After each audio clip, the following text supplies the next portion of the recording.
Muito bem. O tema de hoje é Natal em tempos de crise. Natal em tempos de crise. E quando pensamos nesse tema, eu fiquei pensando assim, será que a palavra crise, ela devia ser usada? Será que de fato há uma crise? Depende, né? Depende. Há microcrises. Há crises no leito conjugal. Há crises entre pais e filhos. Há crises no relacionamento de amigos, de familiares. Há também crises profissionais. Há pessoas que perderam, estão perdendo o emprego. Há crises na saúde, leitos lotados, é verdade. Mas todos nós que temos necessidade, pelo menos aqui na nossa cidade, temos tido atendimento médico, temos uma saúde universalizada. Eu fiquei pensando, de fato há uma crise, sem dúvida há uma crise. Há muitas mortes, 170 mil pessoas praticamente morreram no Brasil. 1.600.000 pessoas morreram no mundo até agora por causa do Covid. É muita gente. Mas morrem mais pessoas de fome no norte da África todo ano, de fome, do que já morreram de Covid em 2020. Todo ano, todo ano. Na Segunda Guerra Mundial morreram 85 milhões de pessoas em praticamente 5 anos. 3% da população morreu naquela guerra. 3%. A devastação foi tão grande porque não foram pessoas de todos os países, mas de algumas áreas, você sabe muito bem. Foram 50 vezes mais mortos na Segunda Guerra Mundial do que um ano de Covid. Eu não estou dizendo que não há morte, tristeza e dor. Eu estou dizendo que há uma crise relativa. Para você ter uma ideia, se a gente comparasse, teria que morrer 10 vezes mais pessoas este ano para comparar em um ano da Segunda Guerra Mundial. 10 vezes mais pessoas teriam que ter morrido este ano para comparar a um ano da Segunda Guerra Mundial. Então a gente pode dizer, aquilo era crise. Jovens morrendo no campo de batalha. Mas há crise. Em todo tempo há crise. É como se fosse um cabo de guerra permanente na nossa vida. Coisas boas acontecendo que puxam a gente para a alegria, mas tem coisas ruins acontecendo, seja por enfermidade ou por uma microcrise na família, no relacionamento. Aquelas crises que nós nem temos o que fazer com elas. Não fomos nós que produzimos. Por exemplo, politização de tratamento de Covid. É uma coisa horrorosa, vergonhosa. Não é verdade?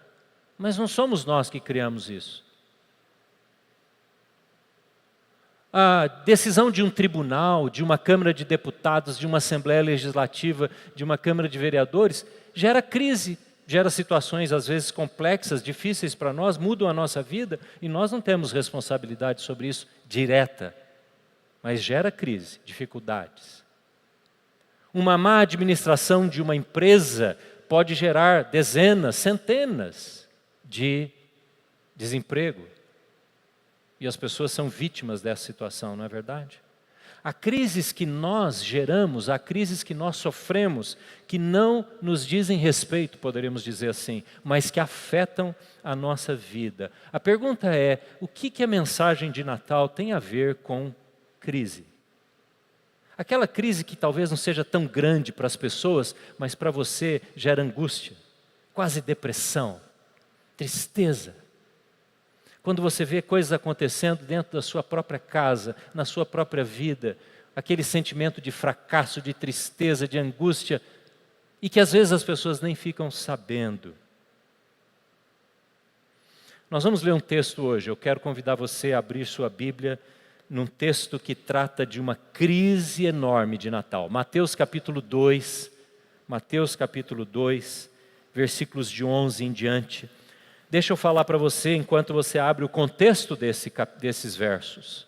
Jesus havia nascido, e quando aconteceu esse evento, alguns homens lá do Oriente, da Pérsia, onde fica o Irã hoje, que estudavam os astros, se atentaram que havia acontecido alguma coisa extraordinária, que um rei havia nascido. Esse rei era de Israel, porque a estrela estava na direção do Ocidente. E eles saíram do Oriente, vieram em direção ao Oeste, para saber onde é que tinha nascido esse rei. Eles eram estudiosos dos fenômenos do céu. E aí então acontece este capítulo descrito por Mateus no capítulo 2. Veja o que diz no versículo 11.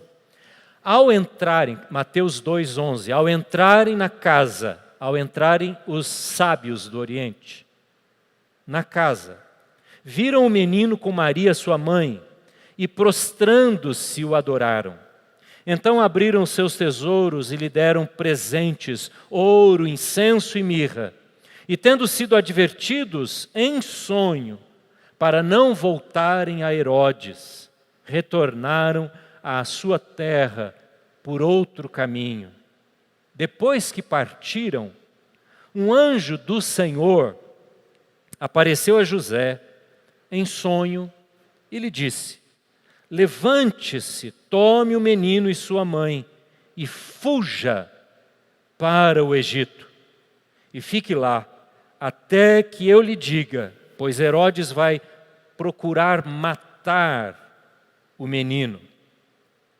Então ele se levantou, tomou o menino e a sua mãe durante a noite e partiu para o Egito, onde ficou até a morte de Herodes.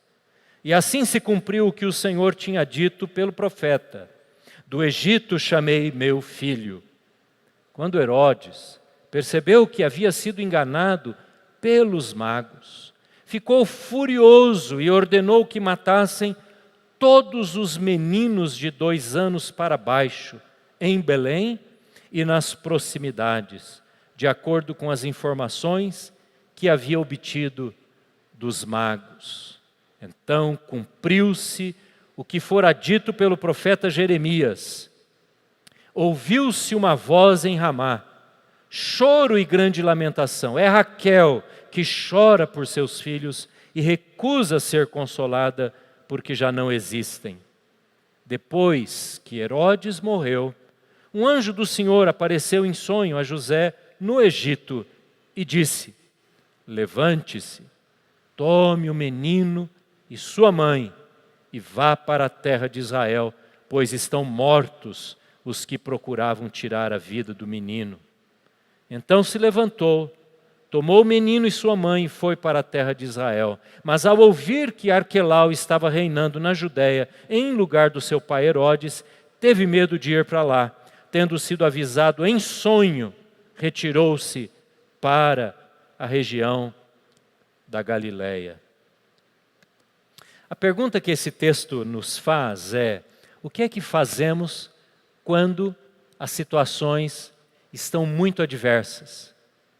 E para você que está se preparando para o Natal, para o fim do ano, talvez uma festa diferente, não aquele grande encontro de família, mas você que de alguma maneira vive algum tipo de crise, de dificuldade, de ansiedade, de expectativa, ou você que conhece alguém, talvez aí na sua própria casa, que vive crise, a pergunta é: o que fazemos em tempo de crise, de dificuldade, de ansiedade, de desesperança, quando não sabemos o que devemos fazer? O que é que nós vamos fazer? Quando a gente não tem alternativa aos nossos olhos, o que fazemos? Há alguma coisa para fazer. O texto nos aponta para um Natal de circunstâncias difíceis. Irmãos, vamos pensar bem aqui. Você que está em casa também. Natal tem pouco a ver com luzinhas acesas e aquele ambiente de alegria, de surpresa feliz. Tem pouco a ver com caixinhas de presentes e cheiro bom de comida no forno. O verdadeiro Natal, ele está misturado, ele nasce, ele começa numa crise. Você conhece a história, nós já ouvimos aqui nesses últimos domingos, uma crise que começa num relacionamento de noivos, que haviam sido prometidos ao casamento, mas não poderiam ter qualquer tipo de proximidade física, sexual, e de repente a moça está grávida. Uma crise que permeia também, depois desse problema primeiro ter sido resolvido, este casal recebe uma ordem de um imperador, César Augusto. Irmão, César Augusto podia ter dado essa ordem meses depois, meses antes, mas exatamente nos dias do parto. Acontece que eles têm que sair da região, andar 50 quilômetros no lombo de um animal, e essa mulher grávida, essa jovem grávida, dá à luz exatamente fora de casa. Situação difícil. E além disso, dá à luz num lugar totalmente inóspito, hostil a um bebê, uma manjedoura. Que Natal complexo, difícil. Quem poderia imaginar que isso iria acontecer? Mas depois a crise se estende, a crise se prolonga, porque quando nasce, vem um homem terrível, que era o rei da região de Israel. Colocado pelo imperador César Augusto, se chamava Herodes. E Herodes, então, quer saber onde nasce esse menino. E aí levanta-se uma grande perseguição para matar, e há de fato um infanticídio naquela situação. Por causa da perseguição de Herodes, que quer matar os bebês, aquele homem, pai de um recém-nascido, aquela mãe jovem, que há poucos dias, semanas havia dado à luz, os dois têm que fugir levando o bebê para o Egito. Egito. Porque eles têm medo de que o seu filho seja morto, e eles são aconselhados. Veja as circunstâncias do Natal de fato. Portanto, não se exaspere, viu? Você que está em casa aqui comigo, não estranhe passar pelo fogo da provação, da crise, da dificuldade. Porque o nosso Senhor e Salvador Jesus nasceu em meio a uma enorme crise. Ninguém poderia imaginar. Se eu pudesse controlar aquela situação, se você pudesse controlar, a gente faria o melhor para aquele bebê nascer. Mas o Jesus, dono de todas as coisas, Senhor do céu e da terra, nasce e se encarna, vem em meio a um cenário vergonhoso.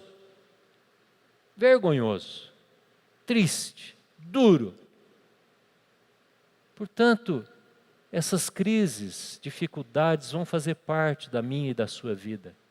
Porque o nosso Senhor, o seu Senhor viveu e nasceu em meio a elas. Mas nós temos dois personagens que mostram o que a gente faz na crise. O primeiro personagem são os magos, chamados de magos nesse texto, mas na verdade hoje seria a melhor palavra, sábios, cientistas, lá da Pérsia. E eles, quando veem os estudos dos astros celestes, eles descobrem, por lerem a literatura judaica, por entenderem a cronologia dos tempos, que há um evento importante acontecendo em Israel. Eles viajam 1.600 quilômetros. Você imagina isso? No lombo de camelos, que eram os animais que os persas usavam. 1.600 quilômetros.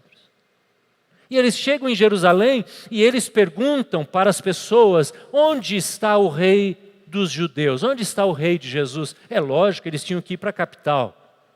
Eles tinham que sair perguntando, porque eles imagina você, se sabe que nasceu um rei. Eles imaginaram que toda a cidade estava em festa, que todo mundo estava sabendo, não é isso mesmo? Você pode imaginar a chegada de um bebê, filho de um rei, filho de uma rainha, um príncipe, todo mundo está em alegria. Eles anunciam isso até que chega nos ouvidos de Herodes. E estes homens então saem à procura, e aí são orientados pelos religiosos, pelos leitores do Antigo Testamento, que este bebê deveria nascer em Belém. Belém é a cidade, não Jerusalém. Então eles saem de Jerusalém, andam alguns quilômetros, chegam a Belém. E lá eles encontram Jesus, não mais deitado numa manjedoura, num lugar onde os animais comiam, mas eles já estavam, alguns dias já haviam se passado, eles estavam numa casa. E nesta casa, diz aí no versículo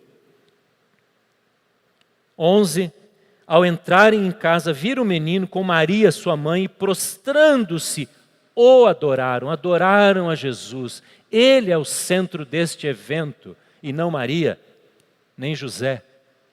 Eles o adoram. No meio desta crise, amados irmãos, Deus levanta gente que honra. Gente que quer entender o propósito de Deus.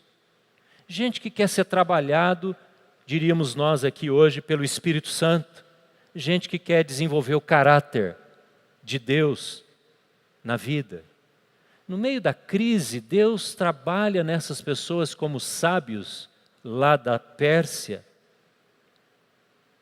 que são os sábios e que buscam a sabedoria nos dias de hoje para transformar a nossa atitude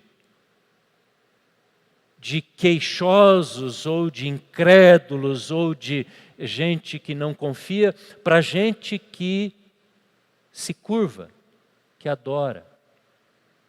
Gente que chega para Deus e diz: Deus, está aqui a minha vida. Foi o que os magos fizeram.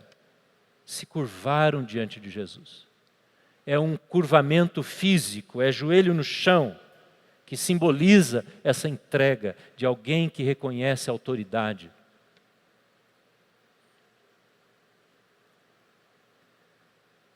Esses magos, estes sábios, são como que enviados de Deus, são como que anjos de Deus, poderíamos dizer assim, numa linguagem metafórica, que Deus providencia para acalmar o coração de quem está em crise. Você já deve ter experimentado isso. Quando você está perturbado, ansioso, ansiosa, angustiada, alguém te liga, alguém te manda uma mensagem, você ouve uma música, você lê um texto da Bíblia e aquilo acalma o seu coração, é como se Deus tivesse mandado aquela palavra, e Ele mandou mesmo, diretamente para o seu coração. É o que os magos foram para José e para Maria. E é assim que Deus quer usar a nossa vida, porque há alguém perto de nós que vive crise. Pense nos seus amigos, nos seus familiares. Pense para quem você e eu poderíamos ser estes sábios do Oriente, que vão para confortar, para animar o coração. Porque certamente você tem amigos que têm filhos em crise. Você tem amigos cujo casamento está em crise, ou financeiramente está em crise. Ou pessoas que estão em luto, pessoas que estão abaladas, inseguras, com medo, depressão, fazendo com que a crise seja muito maior aqui dentro dos corações, muito maior do que lá fora. Sabe uma coisa interessante que chama a minha atenção nessa história? Eu não sei se você já percebeu. Que quando eles saíram de Jerusalém e foram em direção a Belém, a estrela apareceu de novo. A estrela não ficou o tempo todo brilhando, como a gente imagina aquele cometa com aquele rabo de cometa enorme, né? Aquela cauda, parado no céu. Não. Eles saíram da Pérsia, foram a Jerusalém e ficaram meio perdidos ali. Mas quando eles ouviram a notícia, olha, não é aqui, é em Belém, e foram para lá, a estrela apareceu de novo. Eles viram a estrela novamente. Sabe o que significa para nós? Que em meio à crise, Deus vai mostrar para quem está de coração aberto, Deus vai mostrar o passo a passo. Eu costumo dizer que Deus vai revelando a sua vontade como um farol de um carro que só ilumina conforme você vai dirigindo adiante. Você não enxerga a estrada toda, não é assim mesmo? A gente precisa dar o passo, ir colocando na prática o que a gente já sabe. Os textos da palavra, aquilo que a gente já aprendeu, e ir amadurecendo, não sendo infantis na fé, na nossa psique, na nossa maneira de enxergar os problemas, mas desenvolvendo a maturidade, e aí as estrelas novas vão surgindo, Deus vai mostrando as novas revelações, e Ele vai nos guiando adiante. Agora há um outro personagem aqui, que eu já mencionei. Herodes. Quem era Herodes? Herodes não era judeu, Herodes era descendente de Esaú, não de Jacó, como os judeus, mas de Esaú, do irmão. E ele foi colocado como rei porque ele havia se judaizado, ele havia sido ensinado nos costumes dos judeus.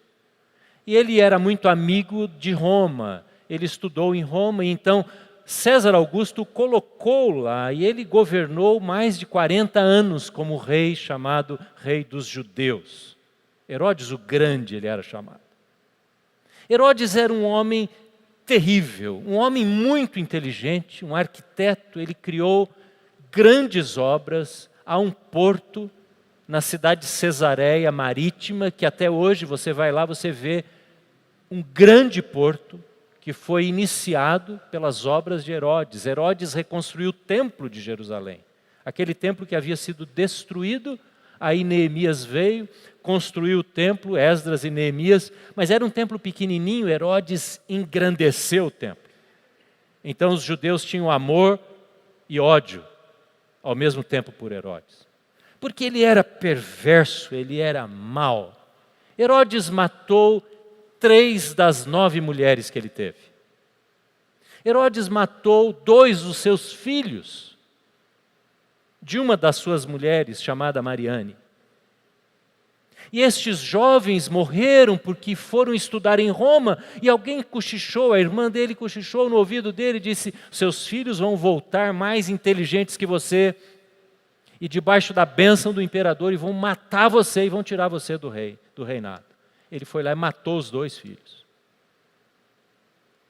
Certa vez ele vai a Roma, e a esposa dele, diz a história, era tão bonita, que ele ficou com medo dela traí-lo. Antes de viajar, ele mata a esposa. Esse é Herodes, esse é o cara. É esse homem que Deus escolheu na plenitude dos tempos, como diz o apóstolo Paulo, enviar Jesus. Quem em sã consciência, eu pergunto a você, planejaria o nascimento de um bebê que mudaria a história do mundo num tempo de Herodes, o grande, o pior, porque vieram depois outros 3. Herodes matou a sogra, Herodes matou irmãos, matou cunhados, ele era tão terrível e tão odiado nesse sentido pela sociedade judaica, que antes da sua morte, 5 dias antes, ele estava com uma doença terminal. Ele decreta a prisão de cerca de 50 pessoas ricas da nobreza judaica de Jerusalém. E sabe o que ele faz? Ele determina que no dia da sua morte, estes fossem mortos, para que houvesse um ambiente de luto em Israel. Para que não houvesse festa, porque se só ele morresse, você sabe, imagina que festa seria. E há um ambiente de morte nas casas. Há um patrocínio de grandes rituais, de enterros. E nesse ambiente ele é velado, como se aquilo fosse para ele. Esse é o homem que liderava Jerusalém e Israel nos dias de Jesus. Irmãos, nunca se esqueça que Deus é soberano, que Deus dirige a história, que Deus dirige cada célula do seu corpo e do meu. Nada sai do controle do Deus que é Senhor da terra e do céu, nem na sua vida, nem na vida dos seus queridos.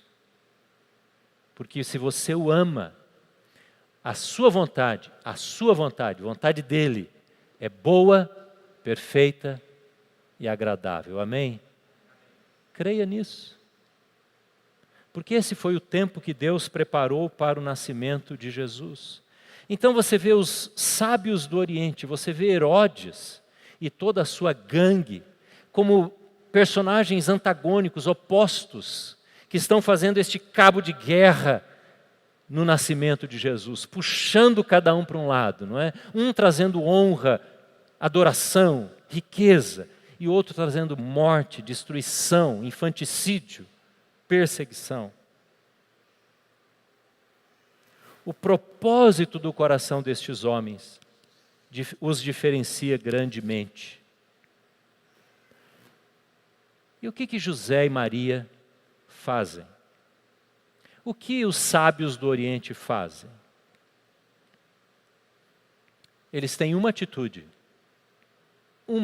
apenas. Eu convido você a ter essa atitude hoje. José e Maria e os magos do Oriente tiveram como prioridade obedecer. José é um aprendiz de obediência. José aprende a obedecer quando a sua noiva engravida, quando ele é visitado por um anjo e o anjo dá o recado e ele começa a obedecer o propósito de Deus. José é obediente quando, lá na cidade de Belém, o anjo visita e diz: levante-se e vá para o Egito. Sabe que naquela noite José se levantou, pegou Maria, botou o menino no seu colo, no seu braço, e partiu para o Egito. José não era somente obediente nos rituais, porque ele havia levado juntamente com Maria, Jesus para ser circuncidado. A gente vai ver isso. José conhecia os rituais, ele conhecia o Antigo Testamento, ele era um judeu, poderíamos dizer, praticante dos mandamentos. Mas não apenas isso. Não era só no ritual do templo, era no conhecimento de Deus. Era um homem que estava preparado para que um anjo visitasse e ele não ficasse duvidando: será que isso é de Deus mesmo? Será que Deus tem essa vontade para mim? Porque ele está acostumado a ouvir a voz de Deus. Se você é uma daquelas pessoas, deixa eu dar um alerta para você. Quem sabe você pode dar um alerta assim para alguém. Não vai servir para você hoje, não é o caso, mas você vai conhecer alguém. Se você acha que Deus vai falar com você, mas os seus ouvidos não estão atentos para conhecer a voz dele, você nunca vai distinguir a voz de Deus. Para distinguir a voz de Deus, a gente precisa habituar a obedecer, querer ouvir. A gente precisa conviver com o Espírito Santo. A gente precisa depender de Jesus e querer ouvi-lo. Porque às vezes o que acontece é que na crise nós queremos ouvi-lo. Mas nós não estamos acostumados com a voz de Jesus. Esse é o problema. É como aquele jovem, aquela moça que, quando quer descobrir se a vontade de Deus é que o namoro prossiga, ou que aconteça realmente o relacionamento mais formal, mais oficial. Começa a orar pedindo a direção de Deus, mas nunca antes se preocupou em saber o que Deus queria da sua vida com as amizades, com aquilo que se vê na internet, com o relacionamento com os pais. Não aprendeu a ouvir a voz do Espírito. Como é que na hora da decisão a gente vai querer ouvir e entender o propósito de Deus? Deus usou anjo para falar com José, é verdade. Deus pode usar anjo. Alguém talvez aqui já tenha tido um sonho revelador. Eu já tive. E eu digo a você que uma das revelações mais importantes da minha vida com a Jane foi a nossa volta, quando da nossa volta para Prudente, pois estávamos em Curitiba. Era algo que nunca imaginávamos, nunca pensamos, nunca desejamos. Mas quando nós fizemos um retiro de silêncio e de oração por 5 dias, pedindo direção a Deus para entender o propósito dele, se era para voltarmos para cá ou não, eu tive um sonho. E quando eu acordei, eu falei para a Jane, eu sei exatamente o que nós precisamos fazer agora. Talvez você já tenha tido isso.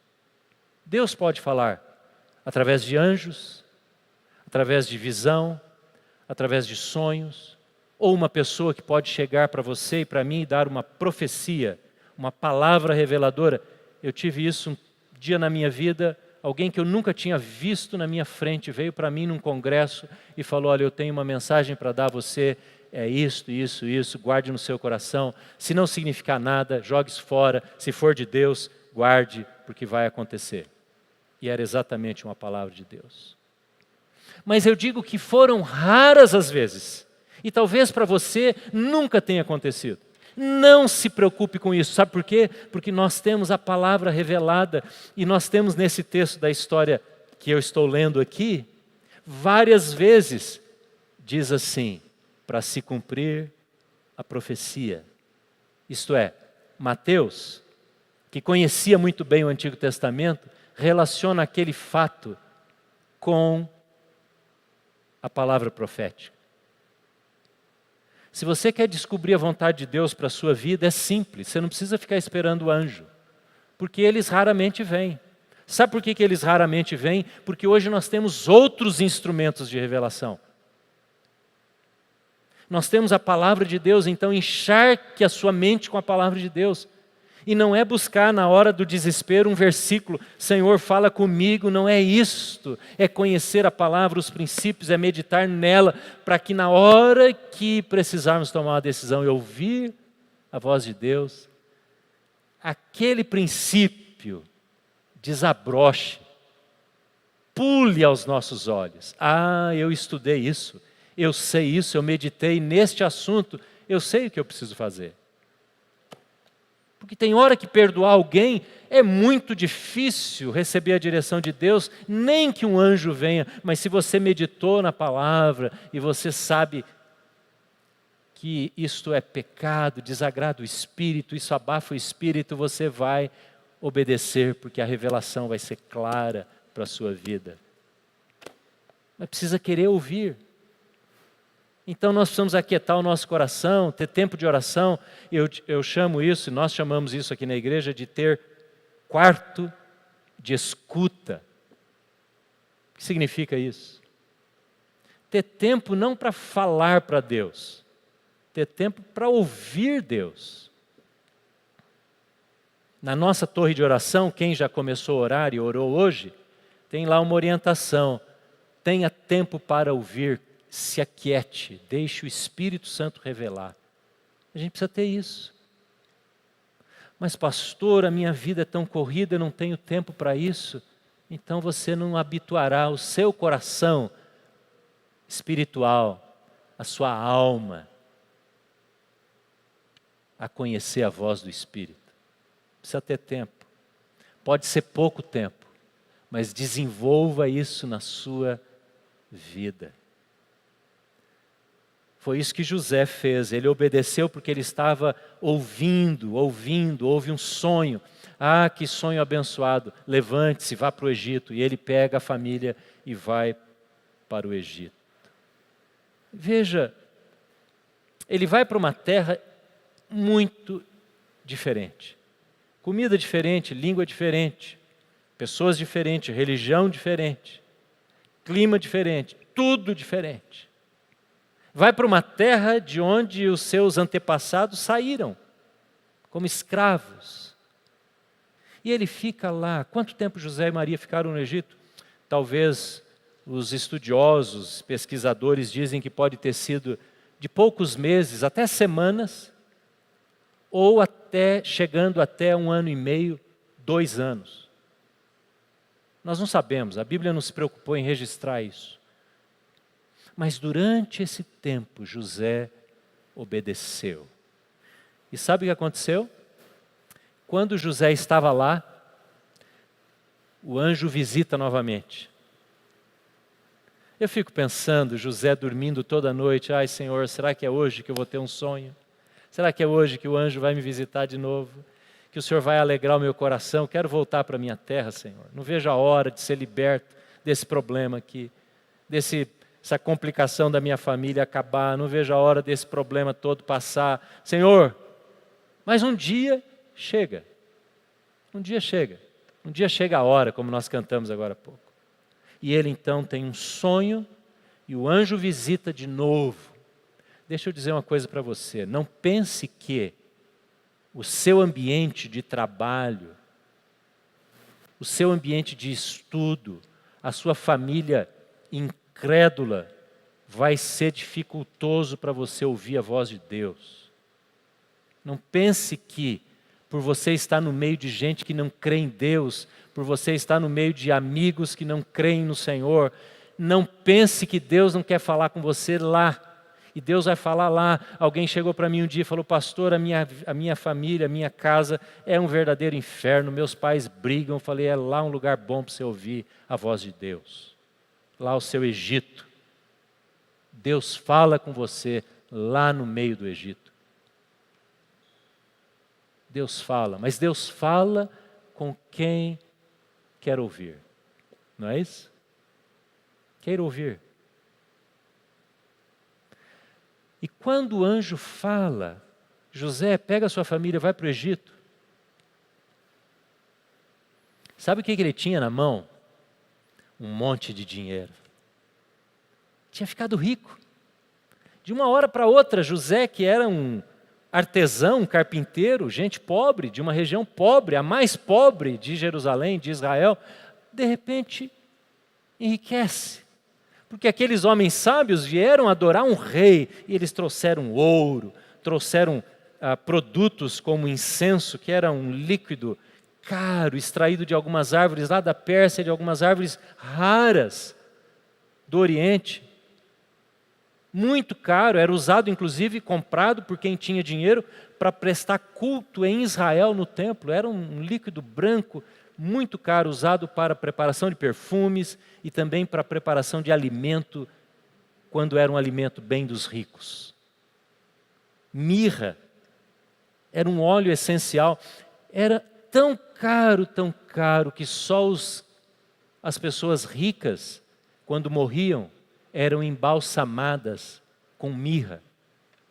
E esses homens vêm com aqueles presentes e depositam, e é isso que José e Maria vão usar para viver como refugiado no Egito. Quando você vir um refugiado nas ruas de Prudente, ou no calçadão, lembre-se que o seu Jesus, o nosso Jesus, foi refugiado. Há uma multidão de gente andando pelo mundo refugiado. As histórias mais tristes hoje acontecem nos sírios e naqueles que moram no norte da África. Aqueles barcos que a gente vê afundar e serem resgatados no mar Mediterrâneo. Os sírios, irmãos, com a guerra que acontece há anos ali. Jesus teve que ser levado às pressas para o Egito, para não ser morto. Estima-se que mais de 200 crianças, até 2 anos, foram mortas por Herodes. Mas Jesus teve a provisão através do presente. Talvez a provisão que você precise hoje nem é dinheiro. Não é dinheiro. E a grande maioria de vocês não está necessitando de dinheiro para sobreviver. Talvez você esteja precisando de provisão, de perdão, porque não tem aqui dentro. Está esgotado. Talvez a sua provisão seja de sabedoria, para manter o seu relacionamento de namoro, as suas escolhas, o seu casamento, a educação de filhos.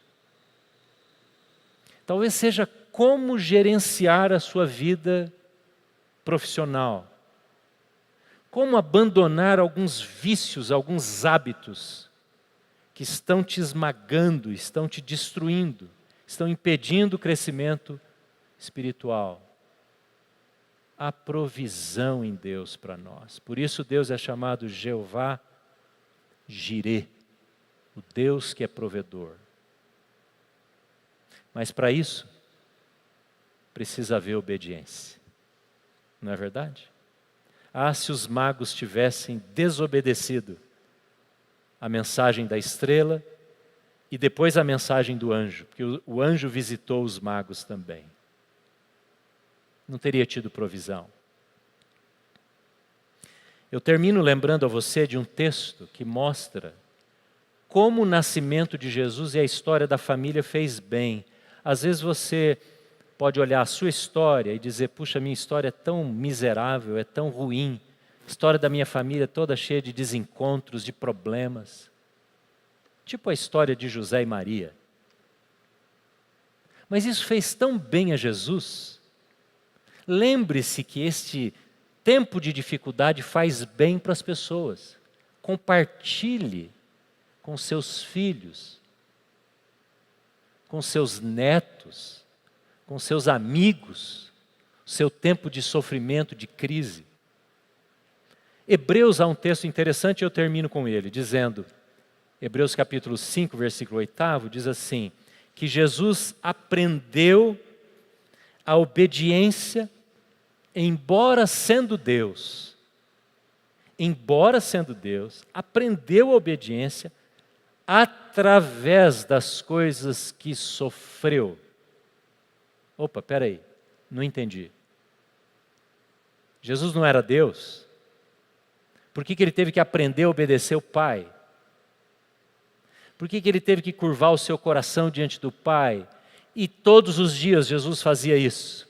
Porque a Bíblia diz que Jesus foi tentado como nós somos tentados. E ele foi tentado por Satanás, pelas circunstâncias, pela voz dos discípulos, pelos problemas que ele enfrentou. E todo dia Jesus se curvava e dizia, eu quero obedecer o Pai.